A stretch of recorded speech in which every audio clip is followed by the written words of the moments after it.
Luka Doncic delivered yet another statement performance on Tuesday night, a night that felt less like a mid-season tournament game and more like a declaration of where the Los Angeles Lakers are headed with their new franchise superstar. Under the bright lights of Los Angeles, with the Clippers crowd ready to make noise, Doncic took control from the opening possessions and never loosened his grip. From the very first quarter, it became clear that Doncic was operating at a level few players in the league can match. With Kawhi Leonard, one of basketball's premier perimeter defenders and a two-time Defensive Player of the Year, closing in tightly, Doncic created space with his signature step back and knocked down a deep three-pointer, sending an early message. That shot not only set the tone for the night, but also immediately shifted the atmosphere inside the arena. And that was only the beginning. Doncic went on to drain 5 three-pointers in the opening quarter alone. Each one came with escalating difficulty, but each one fell with the same smooth confidence that defines his offensive brilliance. By the end of those first 12 minutes, Doncic had piled up 24 points, leaving the Clippers scrambling for answers. By the time the final buzzer sounded, the 5-time All-Star had exploded for 43 points, adding 13 assists and 9 rebounds, a near triple-double that powered the Lakers to a commanding 135-118 victory. It also marked his 5th 40-point performance of the season, continuing a stretch of domination since his arrival in Los Angeles. Despite being with the franchise for only a short period, Doncic is already shaping his place in Lakers history. According to Brett Siegel of Clutch Points, this most recent outburst pushed him into the top 10 on the Lakers' all-time list of 40-point games, surpassing Hall of Famer Magic Johnson. That's an extraordinary feat for any player, but especially for someone still early in his Lakers tenure. Doncic now sits at 7 40-point performances this season alone, and given his pace, he has a realistic shot at cracking the top 5 before the end of the year. Currently holding that 5th position is Hall of Fame center George Mikan, one of the foundational legends of the franchise. Doncic closing in on names of that magnitude speaks volumes about the level he's playing at. In addition to the scoring, Doncic also tied Magic Johnson for the 6th most 40-point double-doubles in Lakers history, while matching Kobe Bryant and others in several other statistical categories noted by Siegel. Every game seems to bring another milestone, another step toward etching his name deeper into Lakers lore. While Doncic took over early, the Lakers found more balance in the second half. LeBron James, now 40 years old, and Austin Reaves combined for 34 points, showcasing the offensive depth this roster possesses when fully healthy. With James recently returning from the sciatica injury that sidelined him early in the season, this game offered the clearest example yet of how potent the trio of Doncic, James, and Reaves can be when operating in rhythm. After the game, head coach JJ Redick, who has embraced his role leading a roster filled with star power and expectation, emphasized the effectiveness of the team's balance. He said, "Tonight was a great game for all 3 of those guys. Luka setting the tone early, and LeBron and AR staying patient and incredibly efficient during that first half run. They understood adjustments would come, and they capitalized." But Redick also pointed out an important moment that didn't show up on the stat sheet,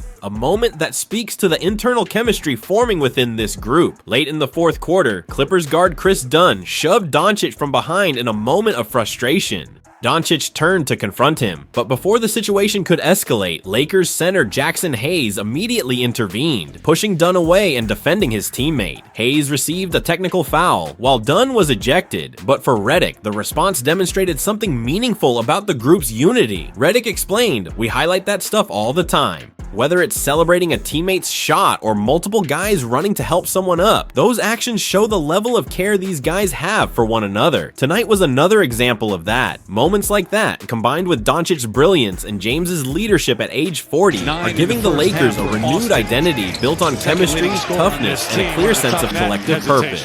Speaking of Austin Reaves, his evolution this season tells a fascinating story of adaptation and value. Reaves opened the season like a player, intent on proving a point, erupting for 32 points per game over the Lakers' first 6 contests. It was a stretch that immediately forced the league to reevaluate his ceiling, not just as a complementary piece, but as a player capable of carrying an offense when needed. But the dynamic has shifted. As the Lakers return to something closer to full strength, Reaves' role is naturally evolving, with Doncic finally back at full health and reclaiming the primary initiator responsibilities that had temporarily fallen onto Reaves' shoulders. The hierarchy of touches, spacing, and shot distribution is back to its usual form. Even with that adjustment, Reaves hasn't disappeared, not even close. Since James's return against the Utah Jazz on Tuesday, Reaves has still managed to average 24 points across 2 games. He's shooting an efficient 50% from the field, even if the three-point shot hasn't fallen consistently, going just 2 for 12 from long range. Beyond scoring, he's added 5 assists and secured 15 rebounds in that short window, showing he remains engaged in multiple facets of the game. Former NBA All-Star Gilbert Arenas believes the numbers tell only part of the story. Speaking on Gil's Arenas emphasized that Reaves' shot selection will sharpen as he reintegrates with a healthy roster. Austin Reaves, if you're averaging 28 while shooting 31% from 3, you're gonna take better shots now that I'm on the court, Arenas said, stressing that playing alongside LeBron inherently changes the quality of looks a teammate gets. He'll drop 3 or 4 points on his average, he'll settle back to normal. But he's still getting paid this summer. Kenyon Martin echoed that same confidence, almost dismissing the idea that Reaves could do anything to jeopardize his upcoming payday. In Martin's view, Reaves' value has already been established. His early season outburst only confirmed it. That's why Reaves is expected to be one of the most sought-after names in the 2026 offseason. He is widely projected to decline his player option and enter the market as an unrestricted free agent, a move that gives him full control over his future. Should he choose to stay in Los Angeles, he could sign a 5-year deal exceeding $240 million. If he opts to explore other opportunities, a 4-year offer worth around $178.5 million would be available from outside organizations. What's clear is this: Reaves is poised to nearly quadruple his current salary within a matter of months. His early season showcase as the Lakers' top scoring option, when both Doncic and James were sidelined, was the kind of audition that front offices remember when it's time to negotiate. He demonstrated that he can lead an offense, absorb defensive pressure, and still produce high-level numbers. With James and Doncic healthy, his usage will inevitably decrease, but that does nothing to diminish his value. Instead, it highlights something even more important. Reaves can excel as both a primary option and a secondary one. That versatility is rare and expensive. Reaves will go down 3 or 4 points on his average. He'll get back to normal, Martin reiterated, but he's absolutely getting his money this summer, no question about it. He's already shown what he's capable of. Around the league, executives have taken notice as well. What started as an impressive hot streak has solidified into a broader understanding of Reaves' growth. He is no longer just a developing role player. He's a proven scorer, a reliable playmaker, and a high IQ guard who thrives in pressure moments. Those attributes drive market value upward, especially for teams searching for stability in the backcourt. Reaves' upcoming contract isn't just a reward for one hot month. It's the result of 2 straight seasons of steady improvement, expanded responsibilities, and undeniable production when the Lakers needed him most. And because he's shown he can elevate his game when top stars are out, teams now view him as a player capable of anchoring stretches of play on his own.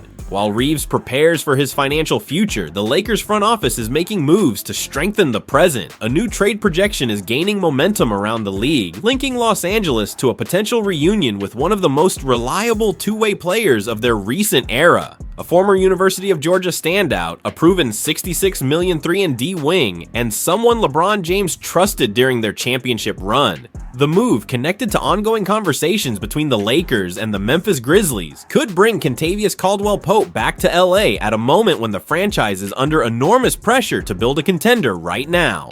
This offseason has been defined by one major theme in Los Angeles: the commitment to Luka Doncic. Since arriving in a high-profile trade last February, he has quickly become the new cornerstone of the franchise. His chemistry with James has added renewed energy to the locker room and restored the Lakers' identity as a superstar-driven team with championship expectations. Doncic not only signed a long-term extension, but also stepped forward with a powerful gesture off the court, announcing a $5 million commitment to support 77 young athletes worldwide. "Basketball gave me everything," he wrote.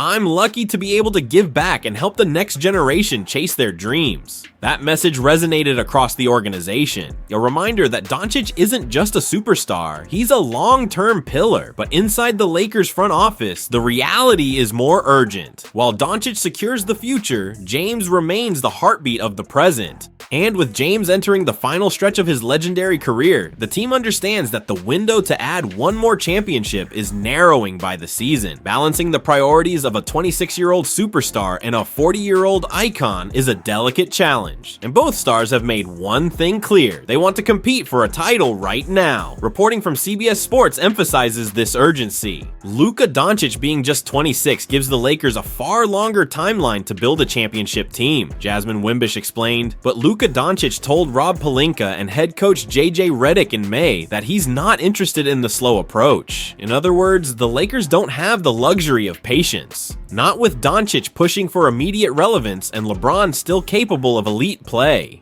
That urgency is why the Caldwell-Pope scenario has become one of the most talked about possibilities. The logic behind it is straightforward and compelling. The Lakers desperately need a dependable wing who can guard multiple positions, hit open threes, and thrive next to high-usage stars. And there may be no player who fits that description more perfectly or more comfortably than Kentavious Caldwell-Pope.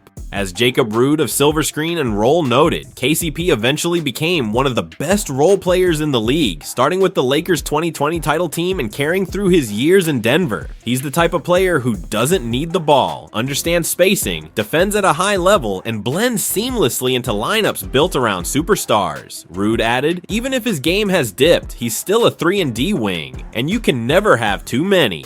It's a far better investment than spending money on Vincent or Kleber. Caldwell-Pope's familiarity with LeBron James is another critical factor. James has always thrived with teammates who understand their roles and can deliver under pressure. KCP was exactly that. Reliable in the playoffs, steady in the clutch, and adaptable to any lineup the coaching staff needed. For a team searching for stability and defensive presence on the perimeter, he checks every box. A potential trade with Memphis could also give the Lakers financial flexibility, helping the team restructure its supporting cast without compromising its long-term plan around Doncic. Strengthening the wing rotation has been one of the franchise's most widely recognized needs, especially after inconsistent seasons from recent acquisitions who failed to provide the defensive consistency Los Angeles expected. Reuniting with Caldwell-Pope would represent more than a sentimental move. It would signal a clear strategic shift, prioritizing proven experience, playoff dependability, and on-court chemistry over speculative upside. It would also reinforce the message to Doncic and James that the organization is fully committed to building a roster capable of competing deep into the postseason. Not eventually, but immediately. As the Lakers navigate a pivotal offseason, the possibility of bringing back one of their most trusted former contributors has gained traction because it aligns perfectly with what both of their stars are asking for. A reliable defender, a spot-up shooter, a veteran winner, someone who already understands what it means to play championship basketball in Los Angeles. And in a summer defined by urgency, expectation, and high-pressure decision-making, a move for Caldwell-Pope may be exactly the type of clear, decisive step the Lakers need to keep their championship hopes alive. As the Lakers move forward in the NBA Cup and continue through the regular season, one question naturally emerges. How far can this team go with Luka Doncic leading the way? What's certain is that on Tuesday night in Los Angeles, history wasn't just revisited, it was rewritten.